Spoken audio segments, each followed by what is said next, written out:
A velvet hush had settled over the Grand Vincenzi Museum at midnight, the silent corridors illuminated only by the faint glow of concealed nightlights. The museum's marble floors gleamed, reflecting statues and paintings from centuries past. Guards made their rounds along patterned walkways, boots echoing against the polished stone. In a secured wing hung a prized painting believed to be the last masterpiece of a Renaissance icon, the moonlit courtice. Rumor had it that unseen brushstrokes could be discerned only under a specific kind of light, revealing a second, hidden image beneath the surface. As legend spread, the painting's mystique grew, and for those in the art theft underworld, it became a coveted trophy with the promise of incredible fame and fortune. Florian set down his unmarked van in a dark alley behind the museum. He moved like a man who both admired the beauty he was about to steal and despised the security measures that cradled it. One might call him arrogant, but he found great pleasure in perfecting the details of a heist. Every timed guard rotation memorized, every camera blind spot meticulously mapped. His cunning had been refined across years of spirited thefts, always leaving enough signature mischief to tease law enforcement. Tonight he wore all black, but if he had his way, he'd have done a better fitting suit and strolled into the museum's gala events. He was more comfortable on the arms of unsuspecting duchesses than squeezing through laser security grids. But the thrill of the challenge drew him here, coaxing his quick grin every time he imagined his name whispered in the underworld circles afterward. Little did Florian know, he wasn't the only intruder that evening. Across the courtyard roof, half submerged in shadows, lounged Rosalie, a thief from a rival circle just as ambitious and equally skilled. She'd studied the museum's floor plan for months, hacking into building schematics and eavesdropping on guard chatter. Her approach was quieter than Florian's, though no less audacious.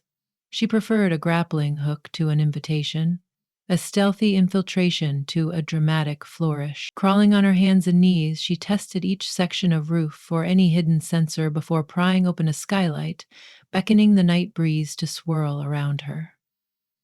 Rosalie was prepared to do whatever it took to secure the moonlit courtesan. For the painting's rumored hidden portrait had a buyer whose offer outshone any standard black market deal. Inside the museum, Florian kept track of guards, using the counting method he'd perfected over the years. 30 paces down the corridor, the guard would vanish behind a statue, leaving a precious 10-second space for him to skirt along the wall. He repeated this dance until he was steps away from the painting's exhibit hall. He could taste the excitement in the air, or so it seemed. Once he was past the heavy gilded door, a faint hum of alarm and a red laser grid challenged him. The tension floated in the hush, broken only by Florian's low exhale. He grinned and sidestepped the lasers, each measured movement performed with the grace of a ballet dancer. Sliding his tools out, he was about to disable the final sensor that secured the painting when a ghost's voice made his heart stutter. "Move an inch, and you trigger the silent alarm," came a whisper from behind. In that moment, every hair on Florian's neck stood on end. Slowly he turned to see a figure perched on a decorative ledge. She wore a black jumpsuit and carried a small crowbar at her side. Her lips curled in a faint smile, so confident and self-assured that Florian both admired and resented it. She was dramatic, fierce, and far too calm for someone likely perched on a 2-inch ledge in the dead of night. He raised an eyebrow. "And who might you be?" she responded with a smirk. "Your competition, apparently." Florian was no stranger to sabotage attempts in the world of high-stakes theft, yet something about her eased his instincts away from violence. Instead of brandishing a weapon, she studied him as if deciding whether he was worth an alliance. He concluded swiftly that this woman knew her way around alarms as thoroughly as he did. The moment was a stalemate. If one made a sudden move, the other could raise an alarm or endanger the entire operation. They were cornered in a carefully choreographed standoff. "I guess there's only one painting," Florian remarked, wincing slightly as he lowered the small device meant to jam the sensor. "And I guess we both want it." Her eyes flickered under the soft museum light. "I'm not here to negotiate, but we don't have to sabotage each other either. We both know the system. Let's disarm it together. Then we'll see who earns the spoils. It was a curious proposition, but time was scarce, and the alternative included mutual destruction. Florian nodded, stepping aside so she could snap open a discreet metal panel behind a bronze statue. Rosalie's gloved fingers, quick and precise, began to tamper with the wiring, and Florian positioned his device to short the silent alarm. They worked in tandem, adrenaline twisting in the air. Over the hum of the tension, they cast each other glances of wary respect. With a final click, the security system's lights turned to green. Rosalie's crowbar lowered, and Florian's shoulders slowly relaxed. "Rosalie," she said quietly. "Florian." They shook gloved hands only briefly before Rosalie slid off the ledge, a cat-like elegance in every step. She approached the painting, carefully removing it from its mount. Although they had, through some miraculous cooperation, nivelized the complexities of the security, each recognized there was still the question of ownership. As she lifted the painting from its gilded frame, Florian tensed, unsure if this was the point of betrayal. But Rosalie made no hostile move. Instead, she turned, a coy sparkle in her eye, as though she were daring him to snatch it from her grasp. Against every piece of logic screaming in his brain, Florian found that sparkle mesmerizing. "Be a gentleman?" she asked quietly, raising an eyebrow. "Ever heard of one in our line of work? But I'll be cordial tonight." Florian let her pass, though it required considerable restraint. They made their way back out, creeping along corridors where the previously menacing lasers now appeared harmless. As they reached a side entrance, a key detail demanded their attention. The police would inevitably be alerted once the museum realized a prized painting had vanished, and city checkpoints would be swarmed. Rosalie had her own plan for escape, just as Florian had his. Only one of them could ensure the painting passed through the labyrinth of patrols waiting outside. Rosalie paused by the door. "You and I both know that leaving the museum is only half the job. Crossing the city is the next challenge." Florian studied her for a long moment, noting the angles of her face, the determined set of her jaw beneath every wisp of tension. "If we try to do it alone, we risk losing the painting altogether." A flicker of understanding passed between them, like a silent agreement. Without further speech, they slipped out into the night, hearts pounding in harmony with the rumble of distant sirens. They zipped away on Florian's motorcycle, with Rosalie gripping his waist and the painting tucked securely in a canvas tube strapped to her back. While searchlights scanned the streets, Rosalie directed him toward a lesser-known route along the city's canal. Chiseled arches and low-hanging balconies brushed over them like shadows, and the sound of water lapping against stone added to their secrecy. They saw patrols in the distance, but managed to slip between them, the bike's low hum drowned by the swirling wind. They paused just near the canal lock, parking in a concealed alcove. Here the water was deep black under the moon, and quietness hovered except for the echoes of sirens from central avenues. Rosalie dismounted elegantly. Her boots touched the worn cobblestones, and she looked back at Florian, a silent question in her eyes. Were they truly continuing as partners, or was one going to vanish with the painting? He answered by dismounting, pulling out a small phone that glowed faintly in the darkness. "We can't ride out of the city like this," he murmured. "They'll have blocked every road by now. There's a private courtyard a few streets over, belongs to an old friend. He might shelter us for the night." Rosalie nodded without dismissing his trust. "Then let's go." A short walk led them through twisted back lanes, where tall, aging buildings leaned precariously toward each other. In moonlight, everything felt dreamlike. Rosalie's breath caught at the unfamiliar warmth rising within her. She was used to working alone, always prepared to double back or break from alliances at a moment's notice. Yet something in Florian's presence softened her vigilance, and she couldn't deny the adrenaline-charged pull that made her want to talk to him as someone more than a competitor. They reached the courtyard, accessible through a narrow archway, hidden behind a tangle of vines. A stack of crates was piled beneath a flickering lantern. Florian tapped a quiet code on a thick wooden door, and after a moment it creaked open to reveal a tall, imposing man with a wrinkled brow. Dario, Florian said, forcing a small grin. I need a favor. Dario's disapproving glare could have cracked ancient stone, but after a hard stare, he observed Rosalie with curiosity, then stepped aside. Inside. Hurry.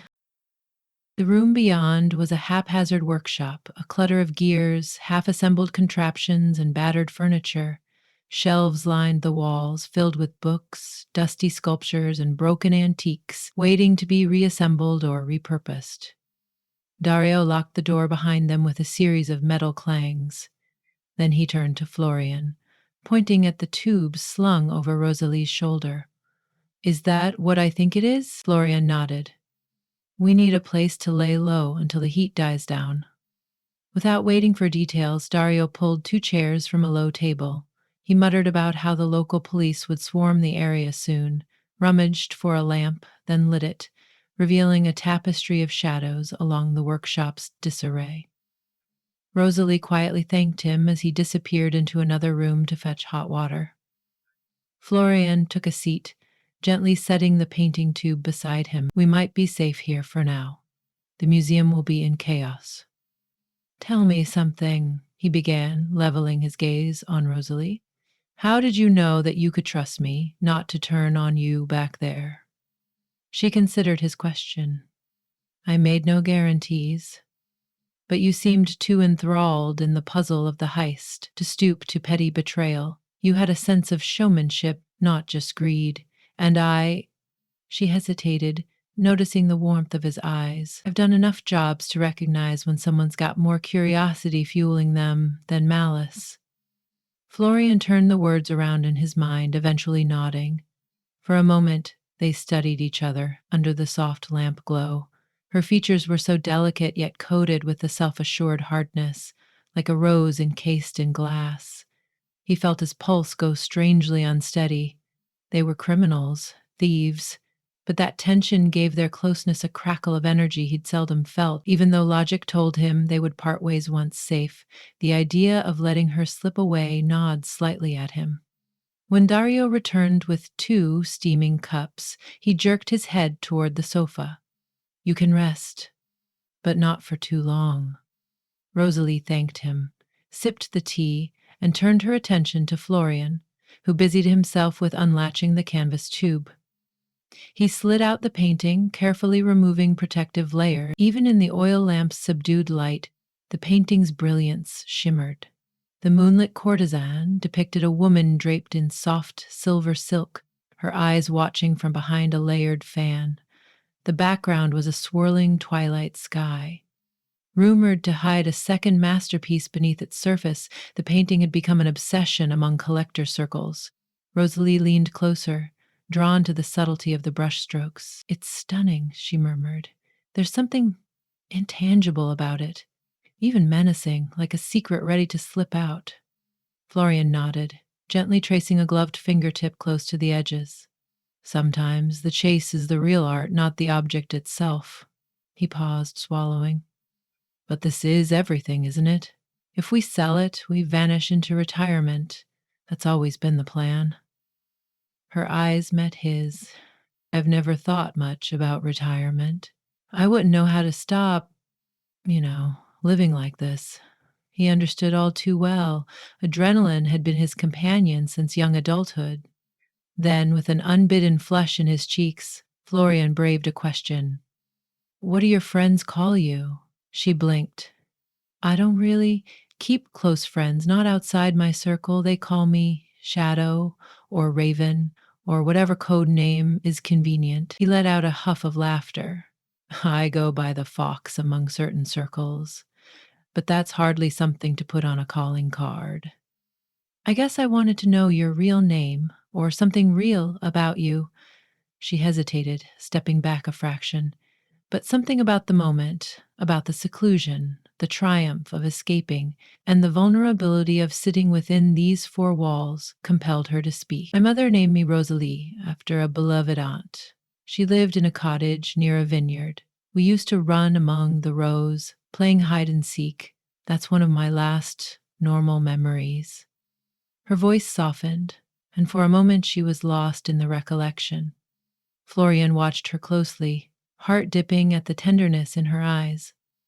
I was named after my grandfather, he offered, clearing his throat. He was a watchmaker, fine detail, always working with gears and cogs. I guess that's how I got interested in disabling security devices and forging mechanical illusions. He shook his head, smiling wryly. He'd be outraged if he knew how I've adapted his craft. A silence followed, laden with a new understanding. When Dario switched off the overhead lamp to let them rest, dim shadows danced across the painting's surface. Rosalie sat on the couch, legs folded beneath her, while Florian pulled up an old leather ottoman. In the hush, more sirens echoed outside, bouncing off the labyrinth of stone alleyways. They both knew that the morning might bring new complications, rival thieves, suspicious eyes, or even double crossings from buyers. But for a few hours as they lingered together, they found themselves lulled by an unusual sense of tranquility, their guarded hearts acknowledging an unexpected alliance. Before drifting into a light doze, Rosalie let her head rest on the back of the couch, her eyes roaming to Florian. He offered a reassuring half smile, and she closed her eyes, comforted by the thought that, for once, she wasn't alone in the dark. The morning's early sun snuck through the courtyard vines, painting streaks of gold across the workshop floor. Rosalie and Florian roused to Dario's gentle tapping. A plate of bread and cheese waited for them, along with strong black coffee. They ate in a hush, mindful that each moment could bring the shrill knock of city police. Florian rummaged for a fresh set of clothes in an old trunk left by previous travelers. He passed Rosalie a folded shirt, which she accepted with a murmur of gratitude, stepping behind a dusty dressing screen. As Florian smoothed down his hair in a tiny mirror, Dario lowered his voice. "So, is your plan to vanish with your new friend?" he asked pointedly. "She's not exactly a friend," Florian replied, though the waver in his voice betrayed some confusion. "More like we ended up needing each other during the heist. I'm taking her as far as we can manage together, but after that, who knows?" Dario's gaze narrowed. "So that's how it is. Just be careful." He looked away before continuing. "There's a rumor swirling that certain unscrupulous parties want that painting for reasons beyond money or art. They might come knocking soon." Rosalie stepped back into the room, wearing a fresh black shirt tucked into her pants. She paused near the painting, which was already returned to its tube for safekeeping. Her eyes flicked between Florian and Dario. "We should leave quietly. Another hour and we risk more trouble." Florian gratefully clasped Dario's hand in thanks, promising to settle debts once the painting found its buyer. Then he and Rosalie stepped into the morning light, the hush of the courtyard swallowing them. Together they navigated out of the weaving back alleys, their footfalls soft as the city awakened around them. By midday, they reached a hidden boathouse bordering the old canal. The boat rentals were common cover for smugglers, and Florian knew the owner, a petite woman named Salima, who dispensed shady favors in exchange for hush money. After the usual coded greetings, she kicked aside a wooden crate and beckoned them to a motorboat with a worn tarp. With minimal pleasantries, the exchange was made. Rosalie and Florian boarded, stowing the painting carefully. "Head down the canal, past the orchard. Follow the old locks," Salima directed them quickly. "You'll come out near the city's edge." She held out her hand for payment, which Florian quickly provided. "That's all I can do," she warned, dusting her palms briskly before walking away.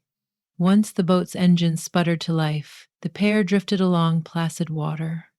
The canal meandered behind rows of abandoned industrial complexes, where wild grasses had overgrown old brick walls. Broken windows reflected the midday sun in shimmering splinters. Rosalie steered while Florian watched over his shoulder for signs of pursuit. Several times they spotted suspicious shapes on the far bank, but in the end, no confrontation materialized. Over time, the canal opened to reveal broader farmland. Soon, ancient oaks lined the edges, their gnarled trunks dipping roots into the water. Sunlight warmed them. The hush of the countryside made it seem as though the museum's chaos belonged to a different world. Rosalie cut the engine, letting the boat drift as she turned to face Florian. Her voice was low. "We're safe for the moment. The next question is, what now?" He leaned forward, resting his elbows on his knees. "We have a stolen masterpiece worth a small fortune, so logically we should deliver it to a buyer we trust." He sighed, as though the thought of completing the job no longer held the allure it once did. "But I'm not entirely sure where that leaves us." Her lips curved in a thoughtful smile. "A clean break, right? Once we deliver it, you vanish to some corner of the world and I vanish to another. We live well. Possibly lonely, but safe from the chase." She tried to sound practical, but her gaze, drifting between the painting and him, revealed a trace of regret. In a single night, they had become closer than they'd ever expected. The tension that once defined their rivalry had melted into admiration and something deeper. Silently, Florian reached for Rosalie's hand. She let their gloved fingers intertwine, a gentle acceptance of something tender that refused to remain hidden. He cleared his throat. "If you prefer, we could figure out a different route. We could pick a new buyer, keep a smaller profit for ourselves, and stay together, at least for a while. We don't have to go back to being alone." Just hearing the words made Rosalie's pulse thrum. She weighed them, recalling how her life's motto revolved around independence, control, and never trusting anyone fully. But the warmth in Florian's eyes made her question that motto more than she cared to admit. Resting her other hand over his, she spoke softly, as if afraid an echo might shatter the moment. "I thought I was meant to walk this path alone. Now I see a fork in the road, and I think I want to explore it with you." Florian's breath caught. For a moment, neither spoke, content to let the gentle rocking of the boat speak for them. Then, in a surge of relief and longing, he kissed her. It was tentative at first, but laced with an urgent electricity that both welcomed and promised. When they broke apart, he exhaled, leaning his forehead against hers.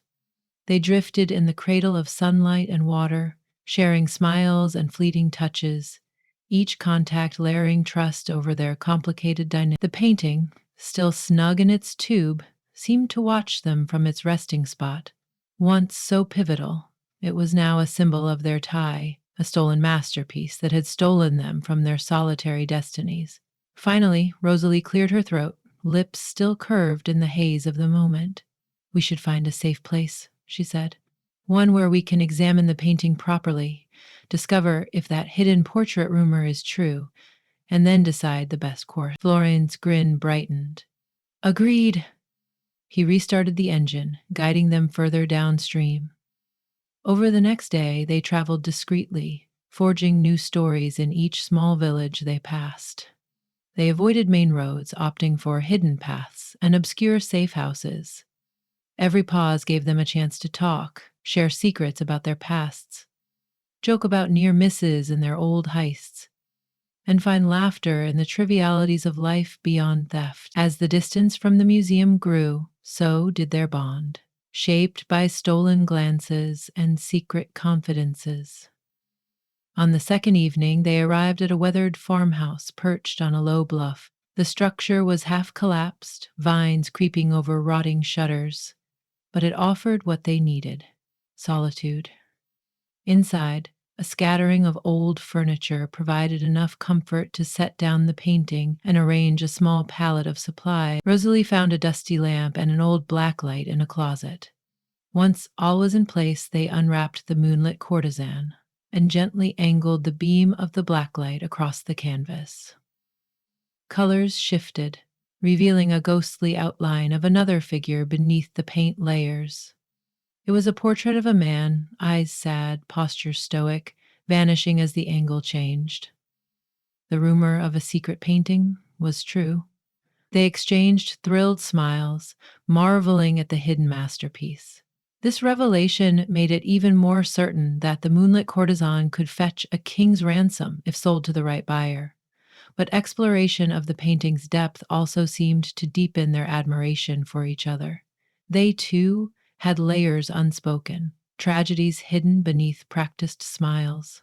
In each other, they found a reflection of a stolen life, yearning to be seen. Night settled in, and they rested in a small bedroom with torn curtains. They shared a makeshift bed, hearts thrumming with a warmth neither had anticipated mere nights ago.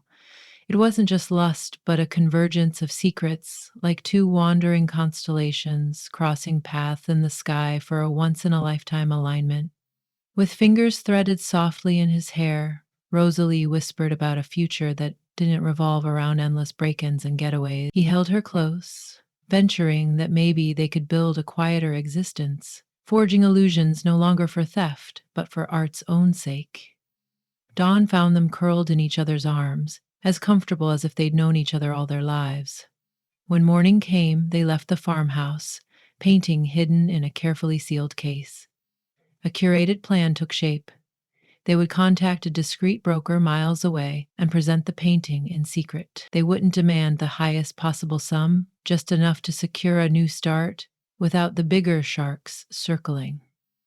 They reviewed each step meticulously as they departed across a field scented by wildflowers. Florian clasped her hand, and they smiled, understanding that their real treasure wasn't the hidden portrait or the painting's resale value, but the bond they'd forged in the midst of the greatest risk. They passed farmland, crossing a meadow awash in green and gold. The hush of morning was broken only by the distant clank of a tractor. Rosalie's eyes flicked to Florian, reading a mixture of calm determination and excitement on his face. She squeezed his hand in a rare gesture of pure joy. Stepping forward together, leaving behind the solitary paths they once traveled, they embarked on a journey that felt exhilaratingly uncertain, but brimmed with the promise of life, love, and possibilities unmasked by the first stroke of a thief's unguarded heart.